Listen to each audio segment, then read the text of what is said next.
Ya estamos de vuelta. Ok. Bueno, seguimos entonces. Vamos a hablar ahora de la parte de sistemas de presurización que nosotros tenemos en las aeronaves. Como les dije anteriormente, a medida que vamos subiendo, como ustedes ya saben, de aeronáutica general o lo habrán experimentado, vamos ascendiendo en la atmósfera y varían las condiciones de presión y temperatura. Ocurre que, bueno, las aeronaves tienen que ascender y según los tipos de motores, llegamos a performances bastante buenas cuando andan en el orden de los 10.000, 11.000 metros de altura, sobre todo con los motores tipo chorro.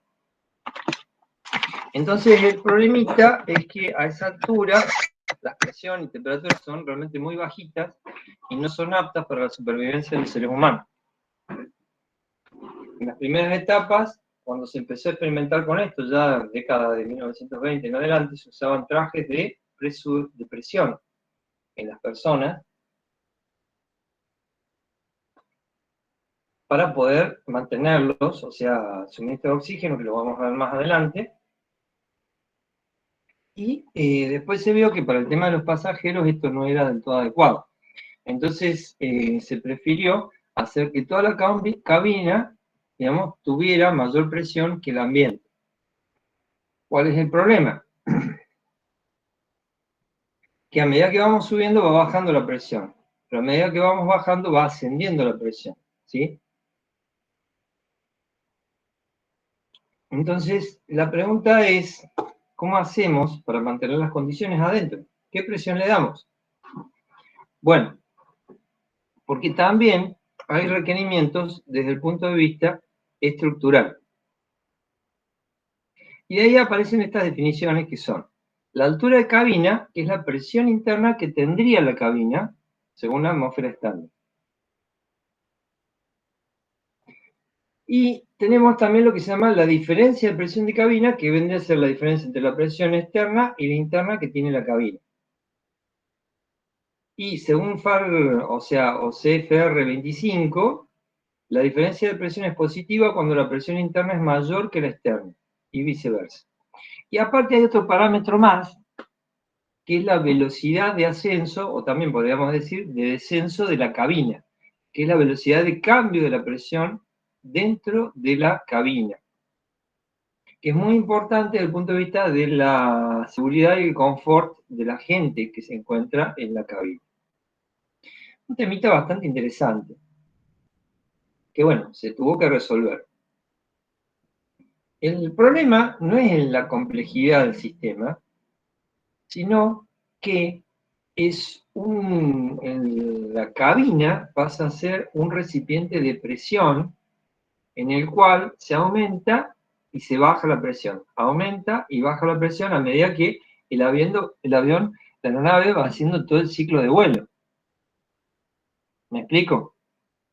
¿Y eso qué les recuerdan? Cuando ustedes tienen un recipiente de presión que se infla y luego se desinfla. ¿Qué pasa con el tiempo? Sufre fatiga. Exactamente. Sufre fatiga. ¿Sí?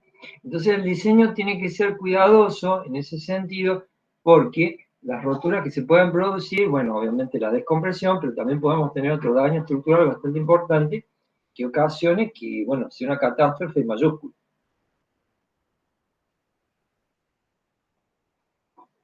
Y esa fue una de las cositas que se aprendieron, lamentablemente, en la práctica.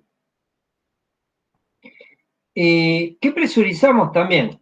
O sea, presurizamos toda la aeronave o algunas zonas de la aeronave. ¿Ustedes qué piensan? Las partes que hagan falta solamente. ¿Perdón? Las partes que hicieran falta, supongamos lo que sería cabina y donde van los pasajeros. No sé Claro, si por ahí la bodega sería necesario. exactamente. ¿Sí? Ahora, según las películas, parece que presurizan todo el avión. ¿Vieron? Claro, sí. Entonces hay que tener cuidado con las cosas que se ven en el cine, ¿no? Pero como ustedes saben, no es lo mismo presurizar una zona chiquitita que presurizar todo lo que se puede, ¿cierto? O sea, es una cuestión energética también. Porque la presión, ¿qué es la presión? ¿Cómo la definirían ustedes?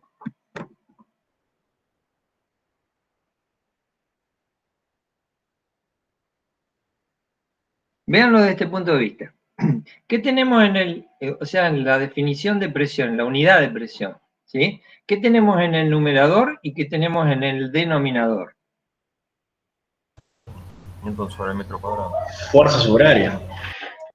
¿Perdón? Fuerza sobre área, Newton sobre metro Bien, cuadrado, bueno, que es Pascal. perfecto. Y si el numerador y el denominador lo multiplico por longitud, ¿sí?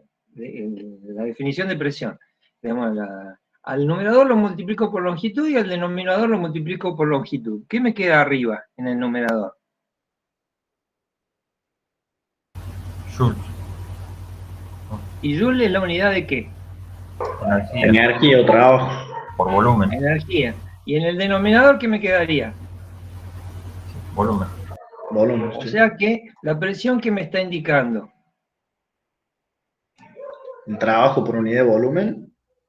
O la energía. La energía por unidad de volumen.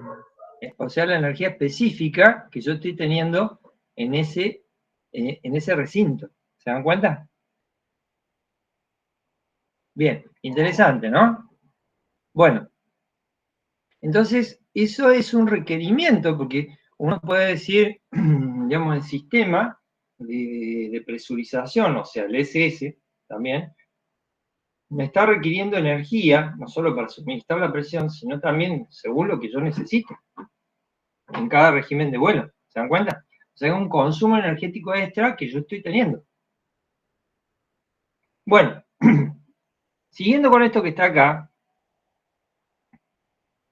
como dije ahí, hay algunas partecitas que no conviene presurizar por la complejidad estructural y de hecho, o sea, ustedes habrán visto ya en cálculo estructural, ya han hecho algunas de esas asignaturas, habrán visto lo que son los recipientes de presión y las complejidades que eso abarca, no solo por las elevadas presiones, sino también digamos, por el tema de la concentración de tensiones que se puede llegar a producir.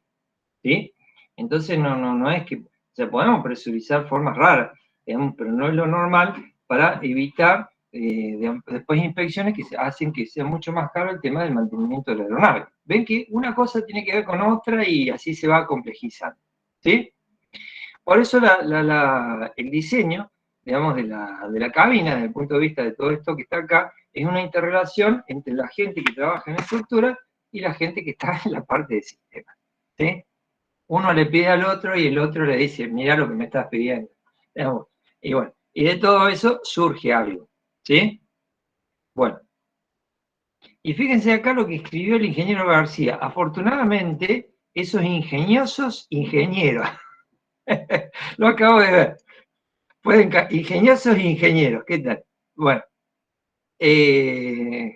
son cosas que uno va descubriendo con los años. Bueno, usualmente la presión estándar de cabina que se trata de mantener, digamos, es de 8.000 pies. O sea, unos 2.000 y pico, 1.400 metros, más o menos de altura. ¿Sí? Esas condiciones, la mayor parte de las personas pueden, digamos, tolerar esas alturas sin mayores problemas. Mantener una presión, condiciones de presión a nivel del mar no es del todo aconsejable. ¿Por qué? Porque nosotros vamos a mantener una diferencia de presión. Acuérdense que podemos mantener una presión interna, pero también vamos a tener una diferencia de presión con el exterior. ¿Sí? Entonces, fíjense, por ejemplo, ahí hay un calculito, digamos que está un poquito más abajo, donde estamos en 8.000 pies o 40.000 pies más o menos, y vemos la diferencia. Y cuando nos vamos a 8, o sea, a nivel del mar, estamos a 40.000 pies de altura, ¿sí? Serían unos 11.000 y algo de metros, ¿no es cierto? Y le damos presión atmosférica a nivel del mar, la diferencia de presión que tenemos es 825,7 hectopascal. Pero si nosotros le fijamos 8.000 pies de presión de cabina, bajamos a 565 hectopascal. ¿Qué pasa? Uno dice, bueno, es una simple diferencia de presión. Perfecto. Pero ¿cuál es uno de los grandes problemas que tenemos en la aeronave? El peso. Entonces, diferencias de presión que sean tolerables para la estructura involucran, digamos, mayores rigideces, digamos, lo cual hace que el peso aumente. O tengamos que usar ciertos materiales que lo hacen también un poquito más caro, ¿sí? Entonces, estas diferencias de presión, o sea, obviamente ahí nosotros también involucramos lo que se llama el famoso factor de seguridad. ¿Cuál es la definición de factor de seguridad?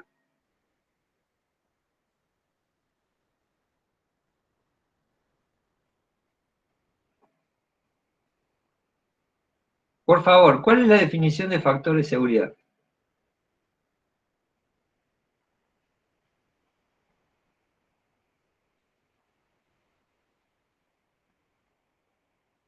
Perdón, ¿me escucharon? ¿Alguien me puede decir cuál es la definición de factor de seguridad? Diferencia entre el valor máximo calculado y el valor requerido. No, porque es un factor, o sea que es algo que multiplica a otra cosa. ¿Se da cuenta? Si yo le pido un factor de seguridad 1,2, ¿qué significa? Por ejemplo, en una barra traccionada, digamos, ¿sí? Esa barra traccionada, digamos, nosotros decimos, bueno, la fuerza máxima que puede soportar son 1000 kilos, pero el factor de seguridad es 1,2. ¿Qué significa? Que tenemos que multiplicar 1,2 veces a los 1000 kilos. Un 20% más. ¿Se da cuenta? ¿Por qué le Sí. ponemos ese 20% extra? Y por el operador. ¿No es cierto? Por el operador. Porque el ser humano a veces le gusta ir al límite, ¿no? Bien. Pero un profesor, hace varios años atrás, me dio una definición de factor de seguridad que me quedó sorprendente. Yo les pregunto una cosita. Cuando ustedes fijan, alguna vez van a tener que fijar un factor de seguridad en algo que ustedes diseñen, construyan o un dispositivo que ustedes compren, entonces fijarán un factor de seguridad. ¿Sí? ¿En qué se van a basar para fijar ese factor de seguridad?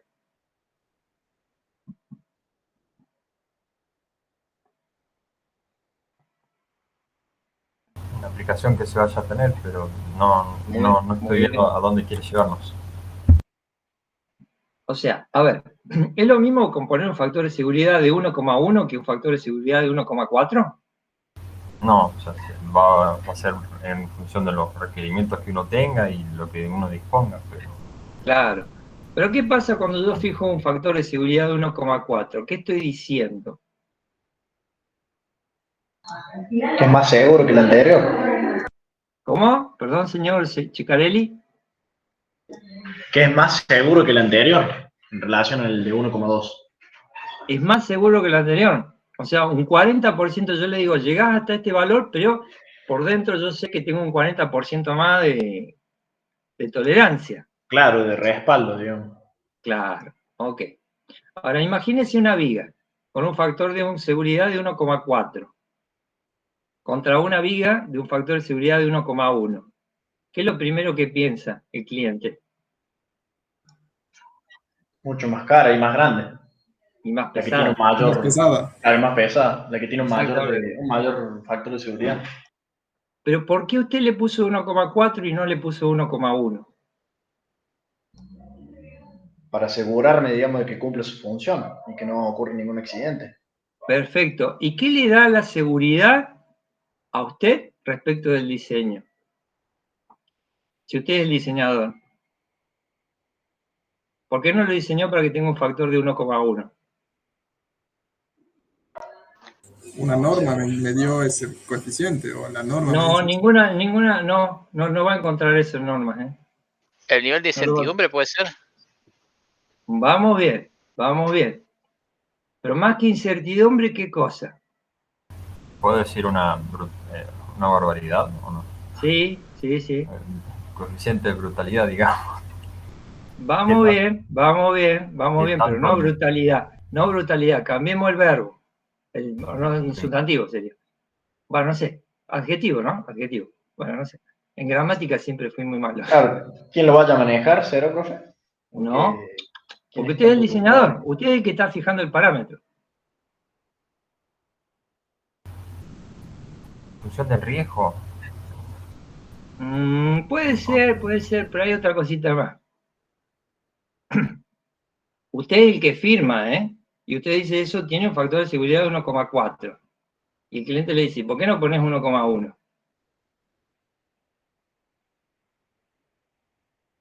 Pues no puedo asegurar que me respeten ese valor. Ok. O usted no está seguro con respecto a lo que hizo. Ok. ¿Me entiende? Entonces el profesor dijo, el factor de seguridad es inversamente proporcional al grado de conocimiento y seguridad que tenemos sobre el fenómeno. ¿Entendieron? Perfecto. Sí. Es lo mismo que en el tema de las tolerancias. Cuando ustedes hacen un diseño y especifican tolerancias, ¿vieron? Tolerancia, por ejemplo, de orificio, de encaje de pieza y todas las otras cositas, ¿sí? ¿En qué se basan para fijar la tolerancia? ¿En la precisión del instrumento puede ser, profe? Claro, los instrumentos, la maquinaria y montones de otras cosas. Pero cuando uno agarra y pone una tolerancia o una terminación muy, muy, muy elevada, ¿sí? Está exigiendo, si no, o sea, a veces exige cosas que realmente son útiles, pero también son caras. Y fijar una tolerancia está fijando un parámetro básicamente económico también, no solo funcional, sino económico. En la década del 60 habían congresos que se hacían así sobre la parte aeronáutica, espacial y todo lo demás, y encontré un artículo muy, muy interesante, lo leí el milenio pasado, ¿no? Donde un autor analizaba este hecho y decía, digamos, ¿cuánto vale una tolerancia? El precio que tiene fijar una tolerancia. ¿Sí? Entonces es muy importante porque tenemos capacidad, ¿cuánto nos sale? ¿Cuánto es la capacidad de medir realmente lo que estamos pidiendo? Digamos, o sea, porque hay que llevarlo a la práctica, ¿no es cierto? Entonces, bueno, y lo mismo pasa con el tema del factor de seguridad. Entonces, el profesor a mí me sorprendió con la definición y claro, me dijo, ¿qué tan seguro estás vos respecto de lo que estás diciendo, diseñando o haciendo, digamos, para eso? Porque todo eso también va a regular toda una parte económica y funcional de todo. Claro, obviamente un factor de seguridad 1,4 y todo, es carísimo. Es carísimo, carísimo. ¿No es cierto? Entonces, bueno, todas las herramientas que me aseguren de que puedo bajarlo, digamos, van a ser bien. Pero tengo que estar siempre del lado seguro. Y obviamente, el imponderable es el factor humano. Digamos, porque en algún momento el factor humano puede no respetar, digamos, y por diversos motivos, ¿no es cierto? Y bueno, ahí fuimos. ¿Entienden? Entonces, fíjense qué importante el tema de la fijación de estos valores. Y asegurarse de que no, digamos, se superen y para estar siempre lo que es el tema del lado seguro. En épocas antiguas, o sea, el criterio del safe life y el fail safe, ¿no es cierto? El fail safe creo que era cuando uno dice, bueno, del ferrocarril, o sea, bueno, ponerle un tornillo más grande, hacerlo más pesado y todo, y bueno, entonces no había problema, porque el ferrocarril pesadito, todo. Entonces, bueno, se construía de esa manera. Cuando vieron que no podían levantar a tanta altura, las performances estaban en el límite y todo demás, bueno, hay que bajar el peso. Entonces pasamos al otro criterio. Permitimos fallas toleradas, pero la estructura sigue resistiendo y tolerando el daño de tal manera de que de esa manera logramos algo mucho más liviano. Fíjense, por ejemplo, unas estructuras que se desarrollaron en Inglaterra llamados fuselajes geodésicos. ¿Lo sintieron nombrar? No. Bueno, Anótelo, fuselajes geodésicos. Bueno, esos fuselajes... Es como una especie de...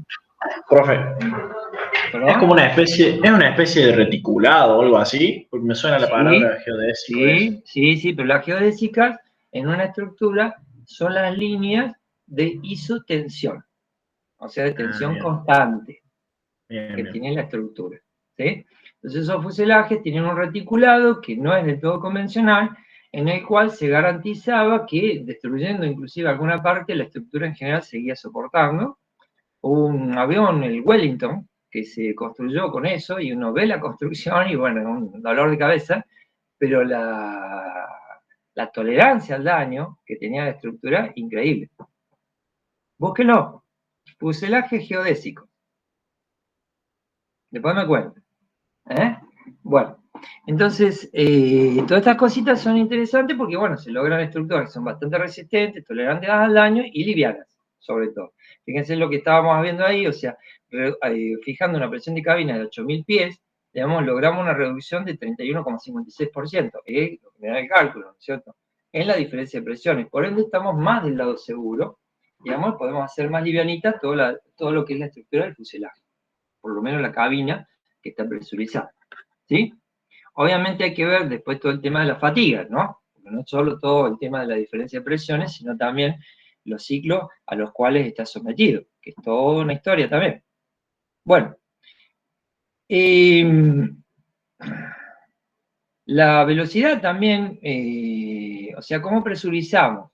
Y básicamente es como si fuera un globo que está pinchado, o sea, que tiene un orificio, y lo estamos inflando, inflando, inflando, y de esa manera lo mantenemos a un cierto diámetro. Y encima ese globo sube y baja en la atmósfera, entonces en unos momentos dados, digamos, vamos a tener que inflarlo más o inflarlo menos, dependiendo de la altura donde esté, digamos, para mantener ese volumen, por así decirlo, la presión, mejor dicho, la presión interna, digamos, con un cierto valor. ¿Sí? Bueno,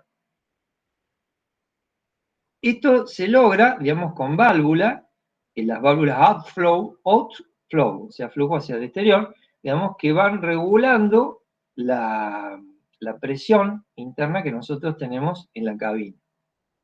Ahora, nosotros tenemos dos formas, básicamente.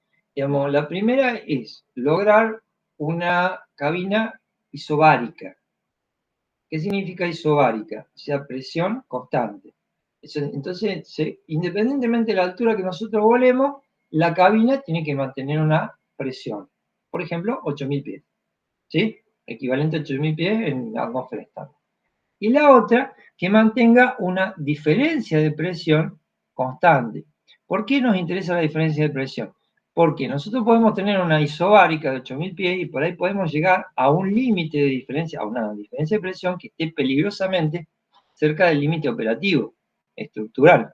En cambio, con una diferencia de presión dentro de cierto rango, nosotros garantizamos que la estructura va a soportar eso. ¿Sí? Entonces, bueno, en determinados regímenes de vuelo trabajamos con diferencia de presión y en otros trabajamos con presión isobárica. ¿Sí? Bueno, y ahí es donde entran los sistemas de control de presión en cabina, que básicamente lo que hacen es que la válvula outflow es modulada según el sistema de control, permitiendo de esa manera que salga o más o menos caudal de aire y de esa manera controlarlo.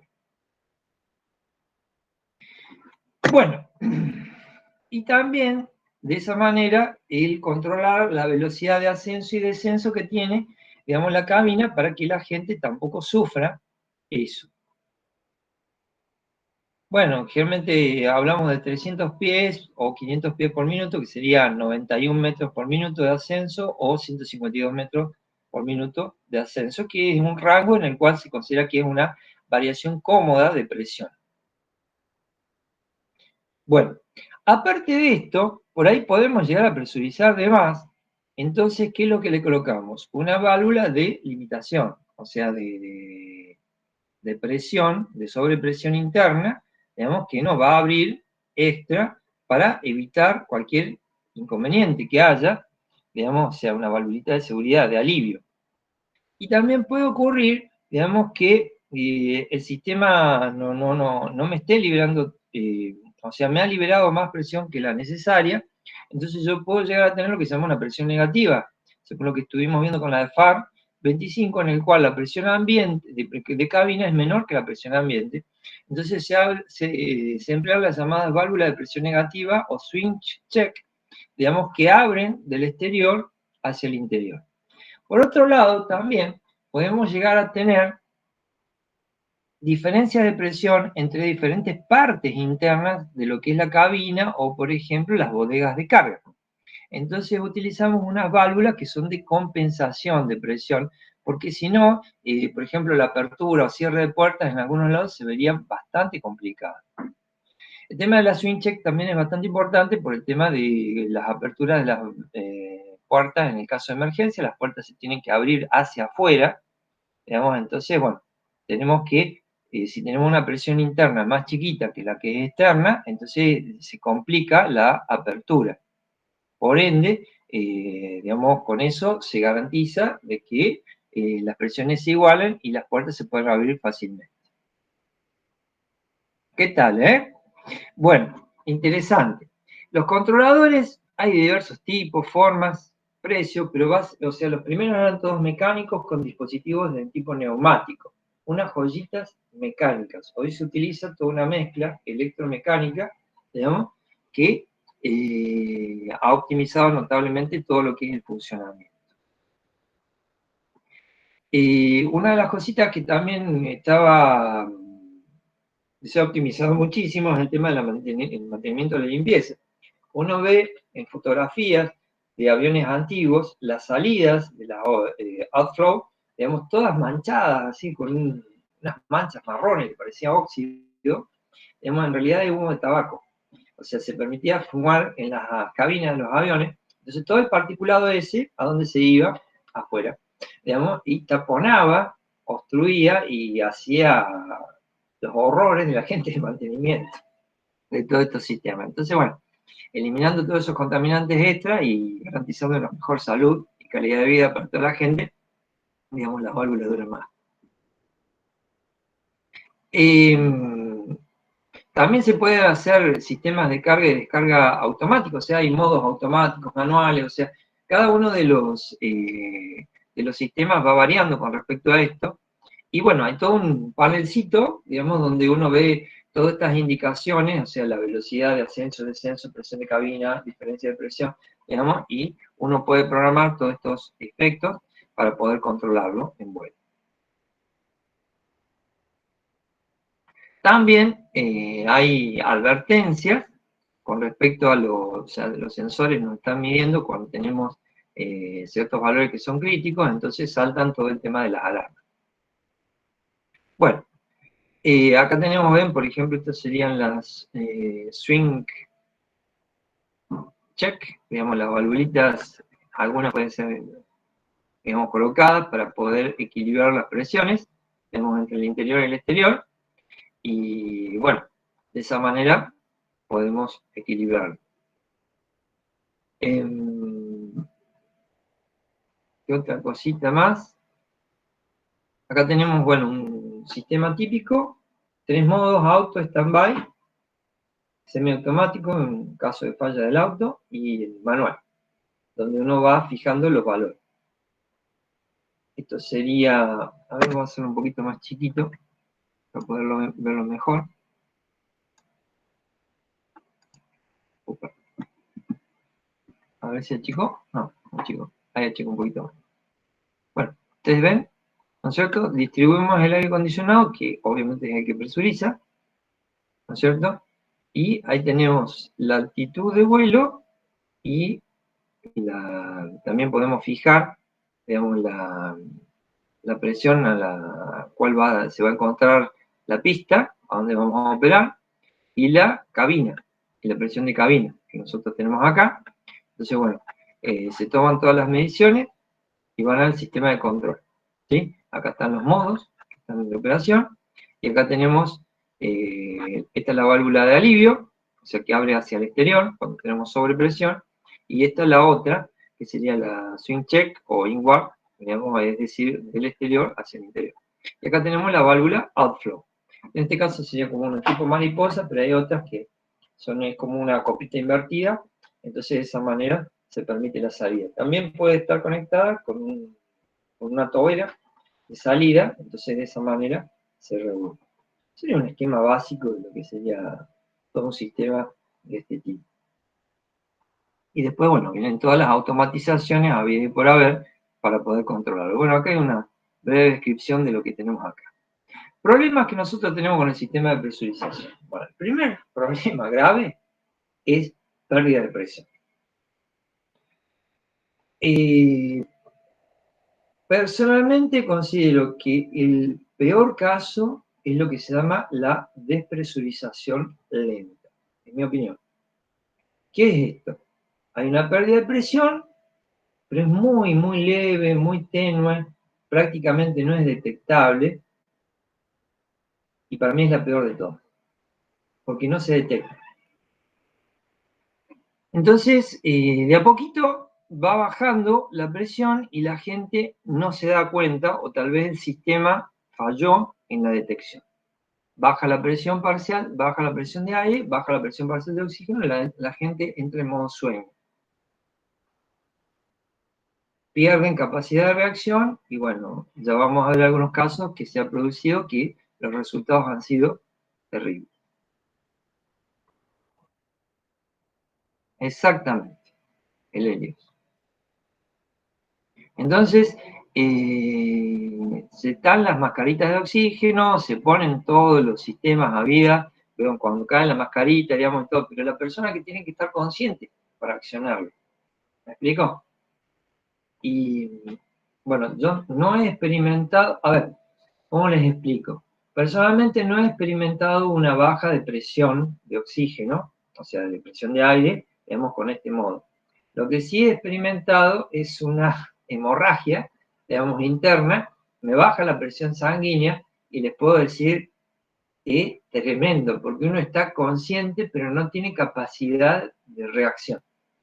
No sé, tal vez lo que estoy diciendo es una brutalidad, disculpen la expresión, pero tal vez tengamos algo de similitud en hecho, y bueno, entonces la persona no tiene capacidad de reaccionar, sabe lo que está pasando, y eso es lo horrible del hecho, y no se puede reaccionar.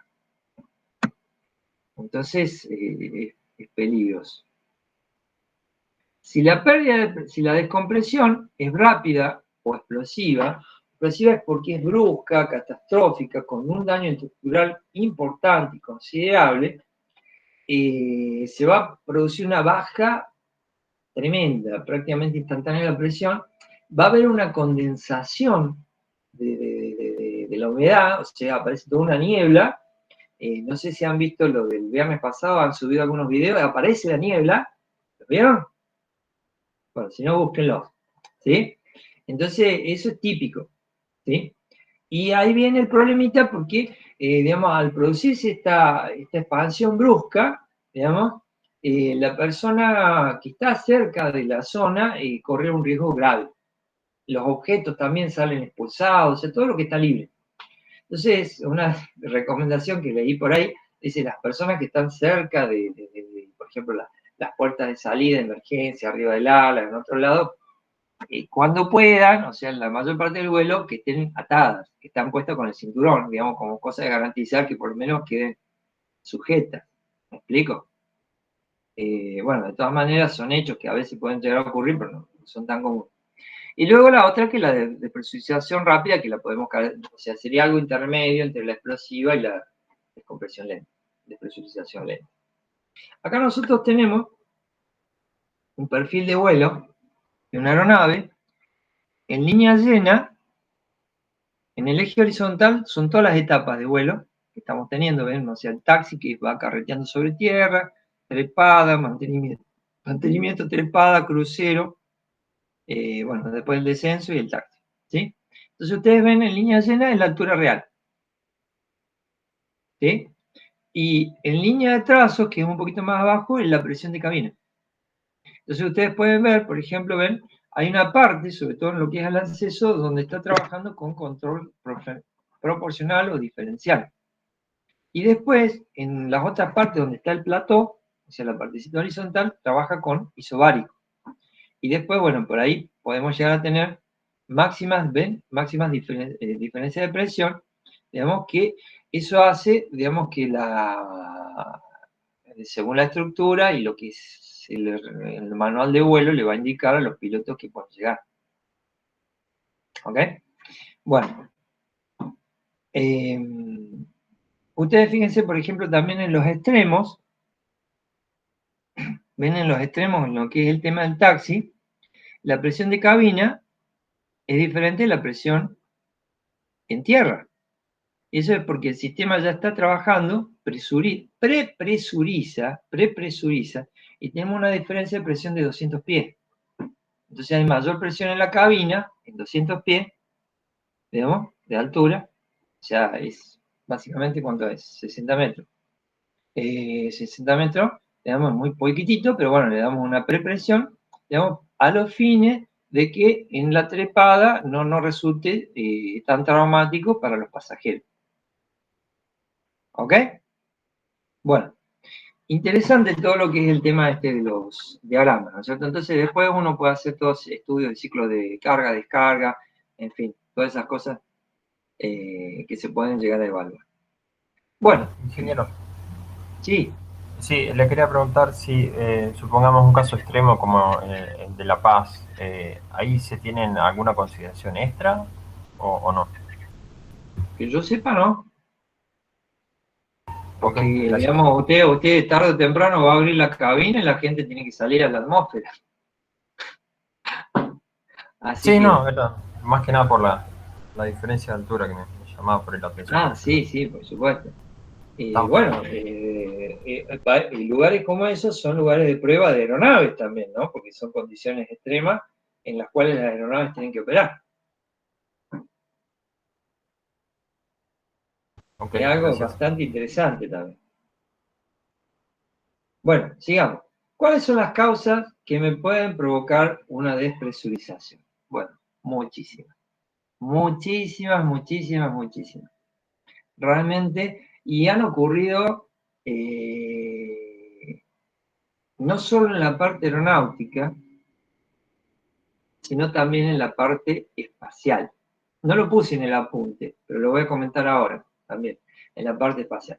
Si bien la materia se llama sistemas y equipo del avión, si ustedes me permiten, por ahí voy a nombrar ciertos sistemas de la parte espacial. Considero que es algo enriquecedor para la carrera, porque no sé a lo que se van a dedicar en el futuro, ¿no es cierto? Bueno, entonces, todos estos sistemas también podemos decir que también tenemos un equivalente en lo que es la parte espacial. El control ambiental en una cabina espacial es importante. Sobre todo considerando que, bueno, ahí también tenemos diferencias de presiones que ocurren. Y ustedes dicen, bueno, pero es fácil, porque afuera, ¿cuánto es? 0 y adentro tenemos una presión. Perfecto, te digo. Y cuando está en tierra la cabina, ¿qué? Porque también hay que sellarla, ¿no? Entonces ahí sí tenemos otra diferencia de presión. Y a medida que va ascendiendo, digamos, la diferencia de presión hay que tratar de mantenerla. ¿Ok? Lo que nos ha llevado, por ejemplo, a diseños de cabinas para las naves espaciales que son bastante interesantes, ¿no? Ustedes, por ejemplo, fíjense, ¿cuál es la atmósfera que tienen en una cabina espacial? ¿Qué gases tienen en la cabina espacial para los tripulantes? Y tendría que ser lo más similar a la composición atmosférica. Nitrógeno, oxígeno. Claro. Y algunos otros gases raros. Claro. Pero ¿qué pasa? Si usted agarra y enriquece con un poquito más de oxígeno, ¿sí? La atmósfera, la lleva un poquito más arriba del porcentaje habitual que usted tiene, ¿sí? Entonces puede bajarle la presión a la cabina, ¿o no?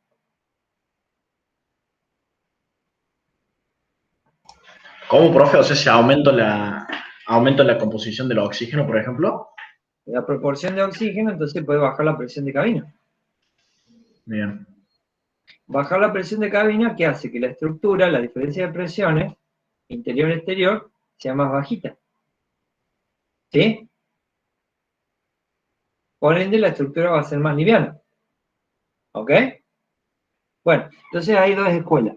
En la escuela rusa, digamos, usaron aire, con las proporciones habituales.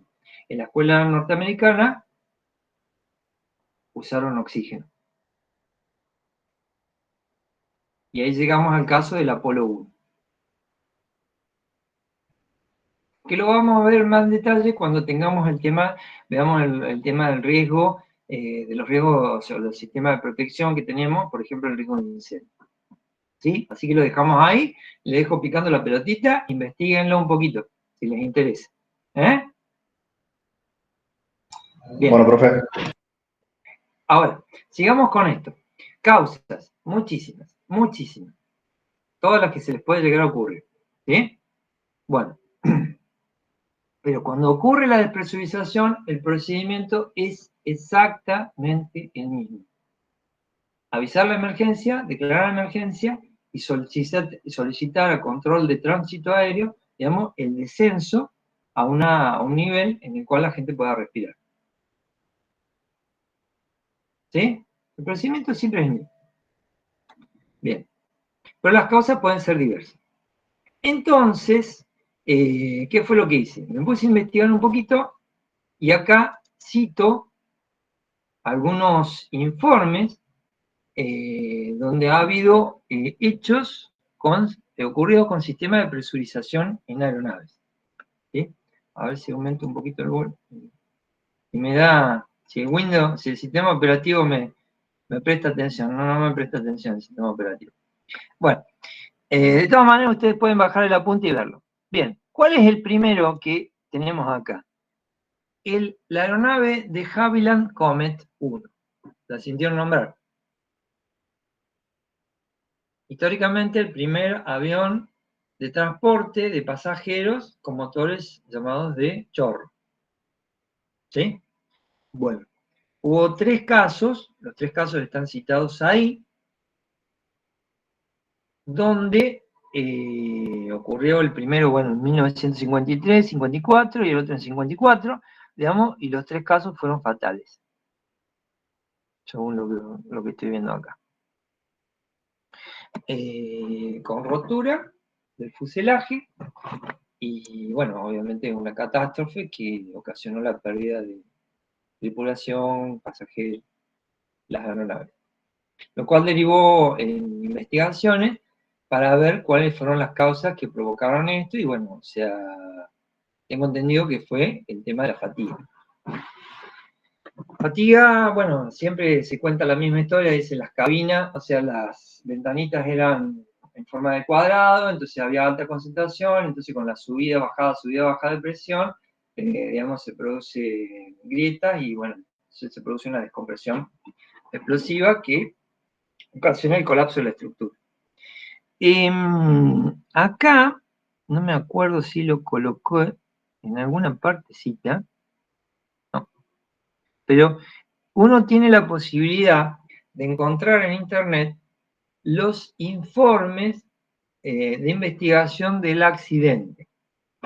En nuestro país nosotros tenemos gente que se dedica a eso, como en todo el resto de los países. Entonces, ocurre un incidente, ocurre un accidente de una aeronave, por ejemplo lo del viernes, o sea, vienen e investigan y hacen un informe. En el informe no se busca culpables, sino que se busca las causas. ¿Por qué ocurrió? ¿Y por qué se hace eso? Porque esto es algo a nivel mundial, obviamente, los informes son públicos, o sea, cualquiera puede acceder a cualquier informe en cualquier lugar del mundo. De hecho, se puede colaborar entre varias instituciones de diversos países y, bueno, los que tienen que colaborar sí o sí son los fabricantes de la aeronave, los operadores, o sea, están todos implicados. Y se investiga y se determina cuáles fueron las causas, por qué se produjo, por qué se llegó a todo eso. Bueno, después viene toda la otra parte que, bueno, o sea, si hubo daño, dolo, lo que fuera, bueno, eso ya corresponde a la parte judicial. Pero la parte nuestra es la investigación. Y todo eso sirve para mejorar y evitar que vuelva a suceder. Una mejora continua, por así decirlo. Bueno, en algunos casos, por ejemplo, este que está acá, el Abro 748-105. Este fue un hecho que ocurrió en Argentina, un avión abro inglés, en 1962 sufrió una despresurización en vuelo con una víctima, una azafata. La chica se cayó de la cabina en vuelo. Esto lo encontré, hay un compendio de informes de la Junta Nacional de Accidentes de Aviación, y bueno, lo encontré, y me llamó la atención, y bueno, ahí lo he colocado, y si ustedes ven ahí la manito, ahí pueden hacer clic, y van a abrirle el compendio para encontrar este accidente que ocurrió en 1962 en Argentina. El avión volaba desde Resistencia hasta Buenos Aires y bueno, no me acuerdo en qué vertical es donde ocurrió el problema este. O sea, la chica quedó colgada y un asistente a bordo trató de rescatarla infructuosamente y ella terminó cayendo. Y obviamente falleció. Bueno, después tenemos otro. Este fue el Boeing 747 de Japan Airlines en 1985. Era un 747 que se usaba en vuelos cortos, por ende estaba mucho, o sea, se lo llenaba con mayor cantidad de gente que en el caso de los vuelos largos, porque, digamos, no hacía falta cargar tanto suministro de comida, agua y todas las otras cosas. Entonces, bueno, también tuvo una falla, una descompresión explosiva, se precipitó a tierra y 4 personas sobrevivieron, una nenita. Yo me acuerdo, era estudiante en esa época y leí sobre el hecho, y realmente impresionante. No, ahí no tengo el report. Después tenemos el 737-200, el de Aloha Airlines, bueno, ese muy conocido, de 1988.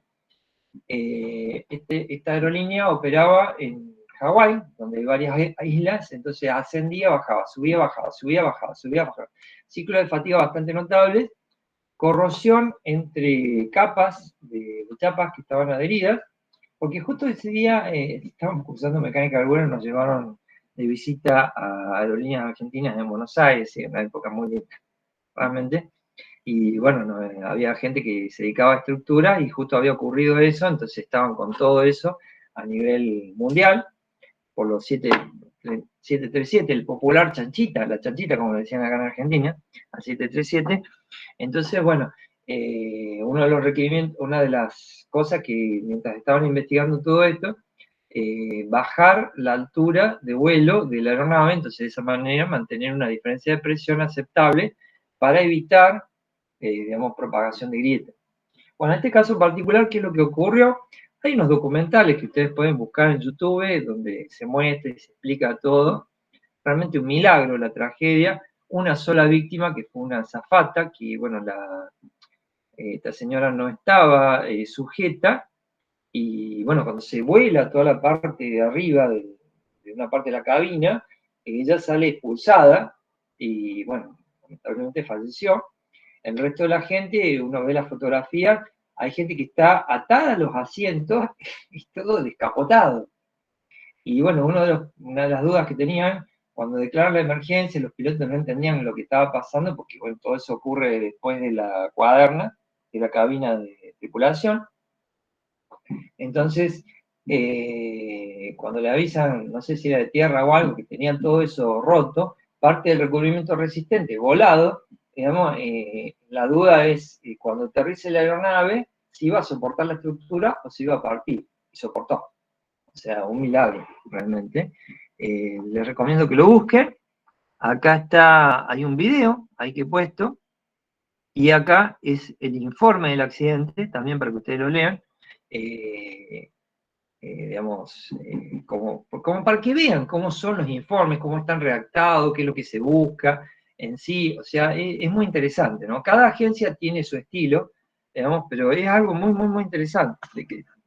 Bueno, nosotros escribimos en castellano, español, y en otros países se los lee en inglés sobre todo, entonces, bueno, bastante interesante. Bueno, un caso que nos toca muy, muy de cerca, que ocurrió acá, en las altas cumbres, en 1995, la empresa Interaustral, con un avión caza, Vitur S, también se abre la puerta, y bueno, una auxiliar, creo que era Miriam Almada, ¿no? Creo que tenía 28 años, la chica creo que también estaba embarazada, bueno, una desgracia, y ella, digamos, es expulsada y, bueno, cayó, no sé cuándo, bueno, y murió en las altas cumbres. Ese, bueno, ocurrió acá en Córdoba.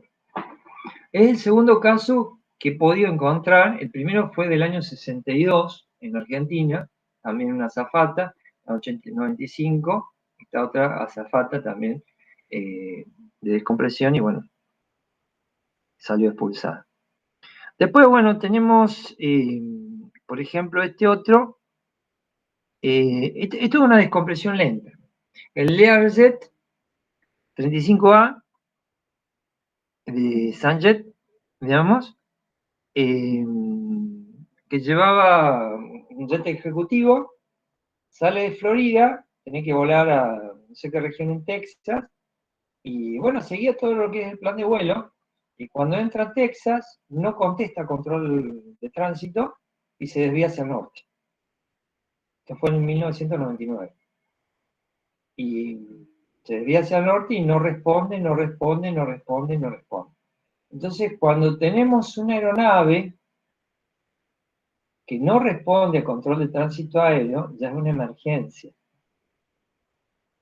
Le mandaron dos F-16 y bueno, las aeronaves estas de combate, bueno, hay potestad del jefe de Estado, depende cómo esté la legislación, se puede ordenar el derribo de la aeronave, digamos, por el caso de...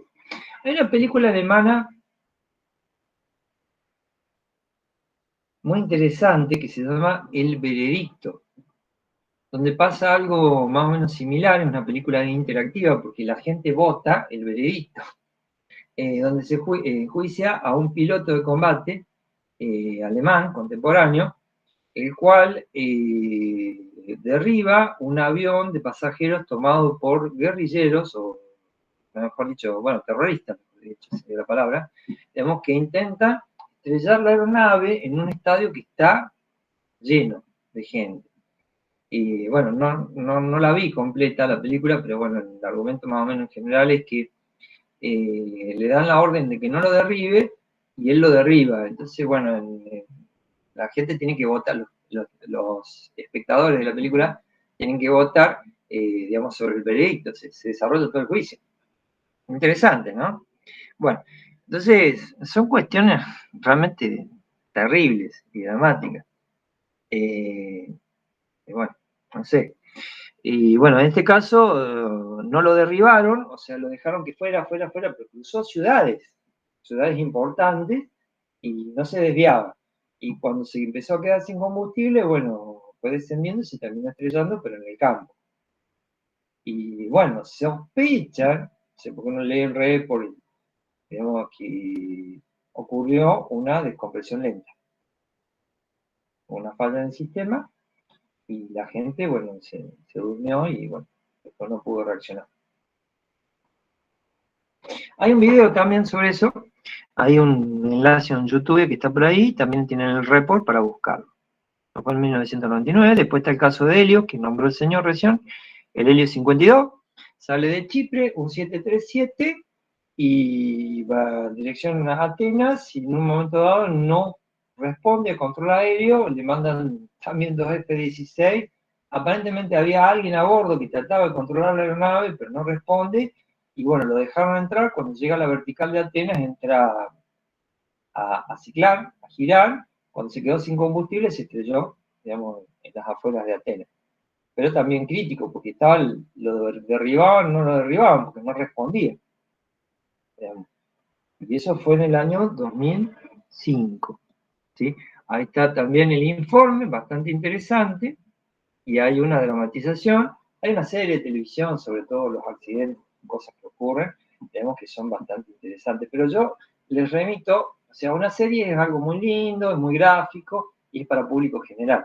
Ustedes van a ser profesionales en aeronáutica, tienen que acostumbrarse a leer los informes, a tratar de interpretarlos. ¿Sí? Por eso los invito a que lean todas esas partes, ahí he colocado el hipervínculo para que lo bajen y lo puedan percibir. A ver, algunos son un poquito largos, ¿no es cierto? Pero no por eso deja de ser interesante. Entonces, como ustedes pueden ver, digamos, todos estos sistemas ayudan, digamos, pueden tener estos inconvenientes, se hacen los estudios, se averigua qué es lo que pasó. Aparentemente en el caso de Leo fue un problemita con el tema del mantenimiento. Se interpretó una cosa y después, porque bueno, hasta Boeing creo que tuvo que hacer unas reformas en las aeronaves esas, digamos, para evitar que volvieran a suceder. ¿Algún comentario, algún aporte?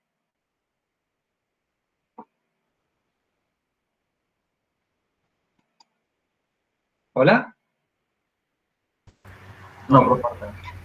Bueno, ahora vamos al caso de una descompresión de una cabina de una nave espacial. Creo que es la Soyuz 11, una nave rusa. Soyuz 11, acá está, 3 tripulantes, una cabina con 3 tripulantes. Esta gente fue enviada a una estación espacial. Esto fue en 1971. Estuvieron creo que 24 días en el espacio, o 23 días en el espacio, más o menos. Y bueno, y vuelven a ingresar 3 tripulantes, ¿sí? Rusos. El descenso se produce hasta donde ellos sabían en forma normal. Ustedes vieron que las naves rusas aterrizan sobre tierra, ¿sí? Se descienden todos, y va el personal de tierra, y abren la escotilla, y los 3 tripulantes están muertos. Mueren durante el reingreso.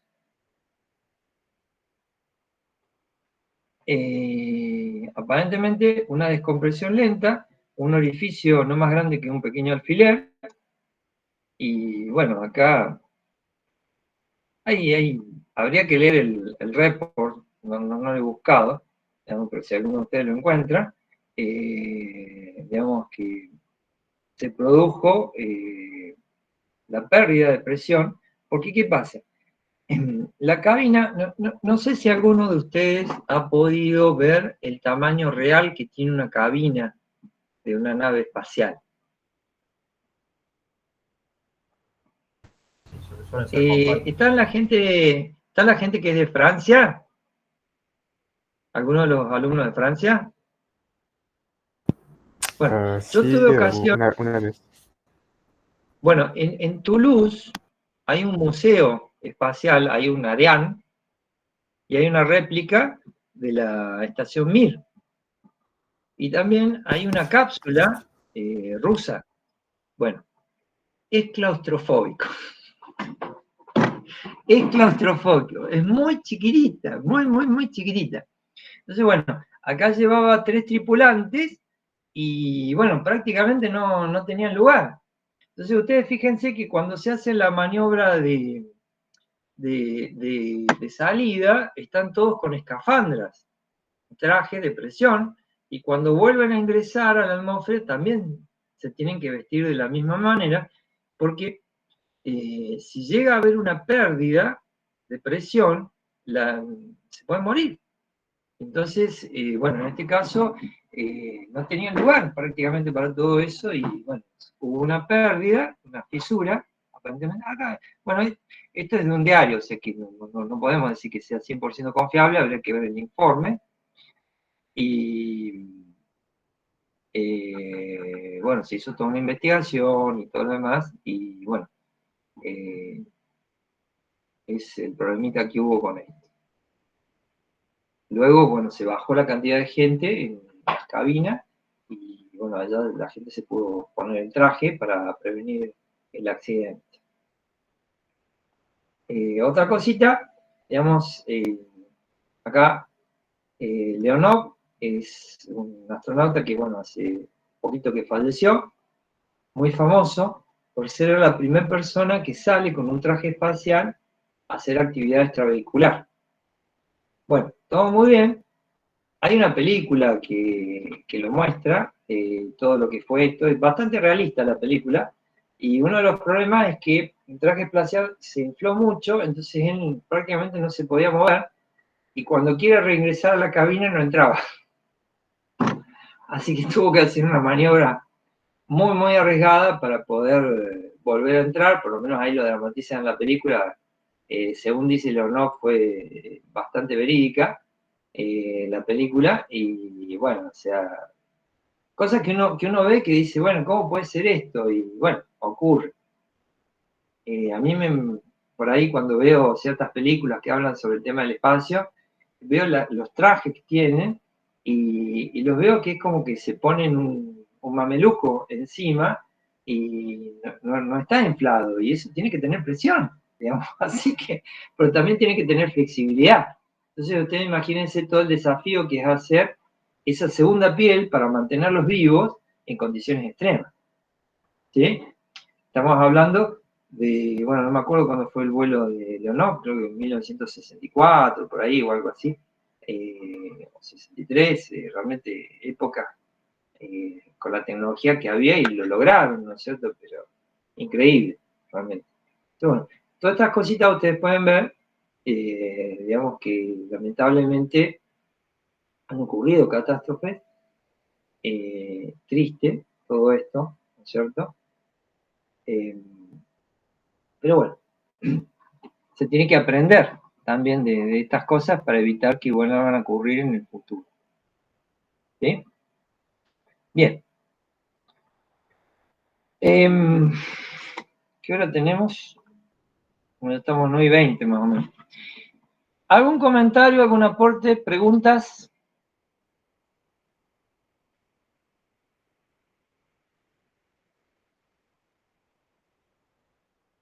Bueno, vamos un poquito más allá. Ustedes van a tener acá, en los anexos que está al final, ahora se agrandó de repente el tamaño de la página. Van a tener lo que es el tema de cargas térmicas que uno tiene en la cabina. Es decir, uno hace un SS, un ICS, donde hacen Eco, Charlie, Sierra, de una aeronave. Entonces, el problema principal es cuáles son las condiciones hidrotérmicas que tenemos que tener dentro de la cabina, o las que esperamos que puedan llegar a tener dentro de la cabina. Y una de las cosas es las condiciones, la carga térmica que puede ser soportada dentro de la cabina. Entonces, bueno, a ver si actualiza. Hay un apéndice que está por acá, a ver, un poquito más adelante. Espero que esté un poquito más abajo. A ver. Disculpen la demora. Un poquito lento el sistema. Bueno, esto lo que está son las fichas de seguridad, ¿ven? De productos químicos. Por ejemplo, este es el halon, el 1301, que es un elemento que se utiliza para los de ciclo de vapor. Entonces hay tanto las características y los pictogramas, en fin, todo lo que corresponde a la parte de seguridad de esos productos. Hay varios que yo he subido para que ustedes puedan ver.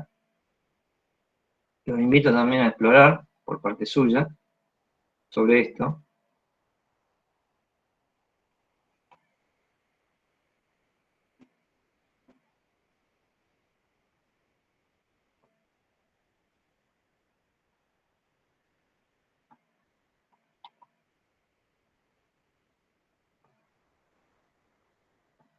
A ver. Bueno. Me fueron la mano con las hojitas de seguridad. Acá está. Este es el apéndice. Ups, hago un poquito más para arriba. Estimación de carga térmica en cabina, ¿eh? En el apéndice D. Entonces, ustedes acá van a tener un ejemplo de cómo se calcula la carga térmica que uno puede llegar a esperar en cabina. Bueno, le van a tener, ahí después les voy a subir el enunciado del trabajo práctico, pero básicamente lo que tienen que hacer es elegir una aeronave. Por supuesto estamos hablando de una aeronave de transporte con cierta cantidad de gente. Si me ponen un Piper Cub, no va a servir esto, porque ahí no tiene acondicionamiento de cabina. Es un avión de una cierta magnitud, digamos, y ustedes relevan los datos de la aeronave y hacen una estimación de lo que sería la carga térmica que ustedes tendrían que disipar para mantener las condiciones adecuadas adentro de la cabina. ¿Sí? Ese sería su primer trabajito práctico. Plazo de entrega, 2 semanas, digamos, y vamos a poner ahí en Google Classroom para que ustedes puedan llegar a subirlo. ¿Ok? Bueno, traten de no usar la misma aeronave, ¿no es cierto? El trabajito de tipo individual, pero bueno, por ahí van a necesitar algunos datos, acá hay algunos datos de materiales o algo así por el estilo, pero bueno, en internet se puede conseguir también bastante información al respecto, hay algunas normas que están por ahí, o algunas cositas. Y esto básicamente sería el trabajo práctico, pero bueno, voy a subir el enunciado del Classroom y también dejarlo en un lugar para que ustedes puedan subir los resultados como es de la forma habitual. Bueno, acá hay algunos dibujitos que están puestos para que ustedes puedan darse cuenta. En este caso, una cabina bastante chiquitita de un avión de entrenamiento. No vamos a decir cuál, digamos. Y acá está el ejemplo de cálculo. Esto lo hice hace varios años atrás. Hay muchos software que permiten hacer esto. O, bueno, lo hacen de la manera habitual. Directamente hasta con una planilla de cálculo se puede hacer. No es complicado. Como para tener una idea de la cantidad de vatios, digamos, que hay que disipar para mantener las condiciones dentro de la cabina. ¿Sí? Bueno.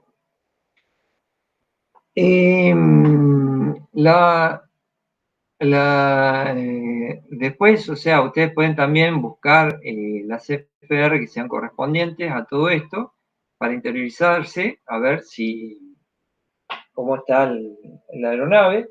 Lo ideal es buscar todo lo que se pueda, información de la aeronave. En algunos sitios web proveen, sobre todo si la aeronave ya tiene una cierta antigüedad, ya se puede encontrar mucha información sobre los sistemas que tiene a bordo, y de esa manera se pueden hacer más cálculos o estimaciones como para tener un poco de idea sobre lo que ocurre. Bueno, con esto concluiríamos la clase del día de hoy, nuestra primera clase, así que los vería ya la semana que viene. Por cualquier consulta estoy disponible, me mandan un correo electrónico y fijamos día y hora, digamos, para esto. Es bastante interesante, sobre todo si ustedes quieren mostrar, digamos, resultados y tenemos algunas dudas. ¿Preguntas, comentarios, aportes?